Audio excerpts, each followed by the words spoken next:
Le gouvernement malien a réagi aux propos tenus par le président de la République française Emmanuel Macron, lors de sa tournée en Guinée-Bissau, le 28 juillet 2022.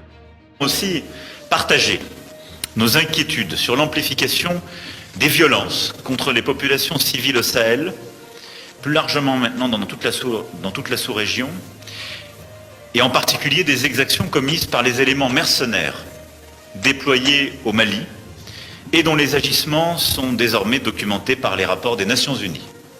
Wagner, pour ne pas les citer. J'ai fait part aussi au président Sissoko Embalo de l'alarme de la France et de ses partenaires face à ce qui s'apparente, sous couvert d'opérations de lutte contre le terrorisme, à des violences systématiques ciblant les populations peules.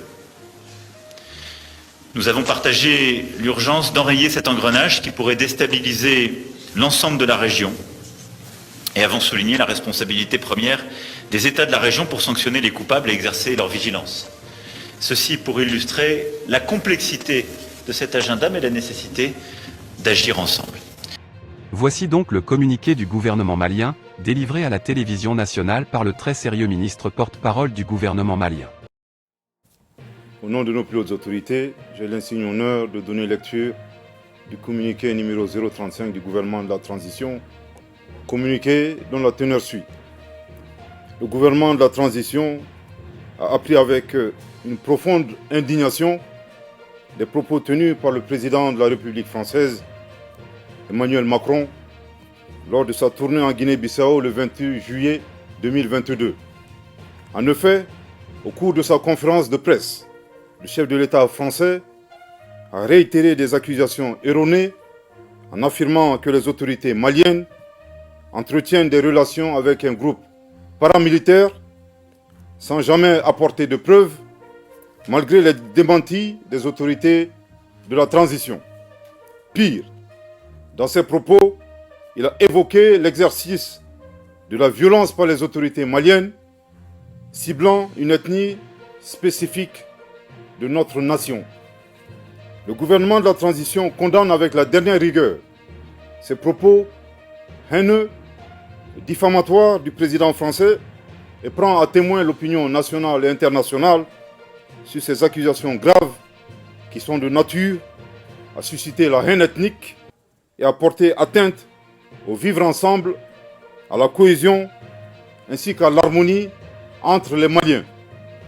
Il est important que le président Macron se remémore constamment le rôle négatif et la responsabilité de la France dans le génocide des Tutsis au Rwanda, un événement qui attriste encore toute l'humanité. À ce sujet, et de manière prémonitoire, après avoir décelé le dessein des autorités françaises d'entretenir la haine ethnique au Mali, le gouvernement de la transition a demandé d'une part à l'ambassadeur de France de quitter le territoire malien et d'autre part a suspendu les médias France 24 et Radio France Internationale se comportant comme la radio des 1000 collines en République du Mali. Aussi, ces propos subversifs du président français donnent raison au gouvernement de la transition qui, à juste titre, a mis fin à la coopération en matière de défense avec la France pour ses résultats insatisfaisants dans la lutte contre le terrorisme au Mali. En outre, la France, qui a toujours œuvré à la division et à la partition de notre pays, est mal placée pour donner des leçons au Mali. Le gouvernement de la transition exige du président Macron d'abandonner définitivement sa posture néocoloniale, paternaliste et condescendante pour comprendre que nul ne peut aimer le Mali mieux que les Maliens eux-mêmes.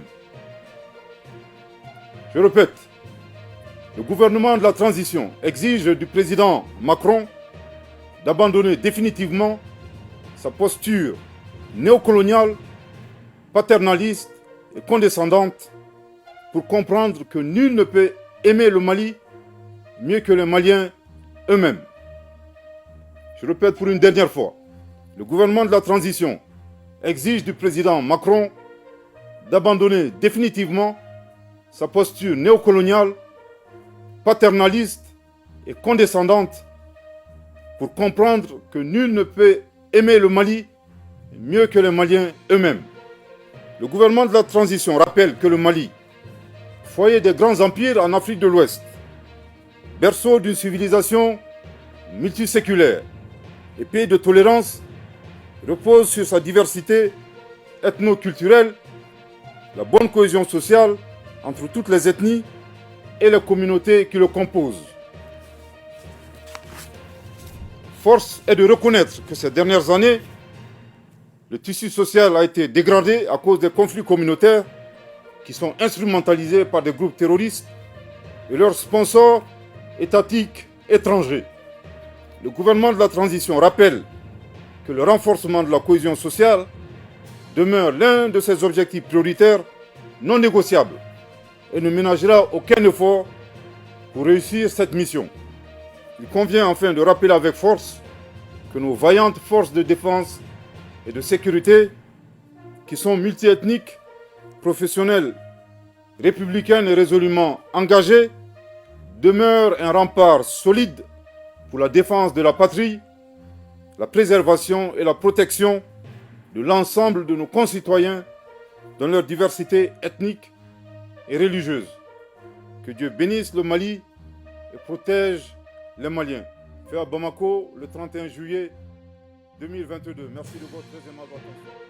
Que pensez-vous de la réaction du gouvernement malien suite aux propos tenus par le président de la République française Emmanuel Macron, lors de sa tournée en Guinée-Bissau? Dites-nous dans les commentaires.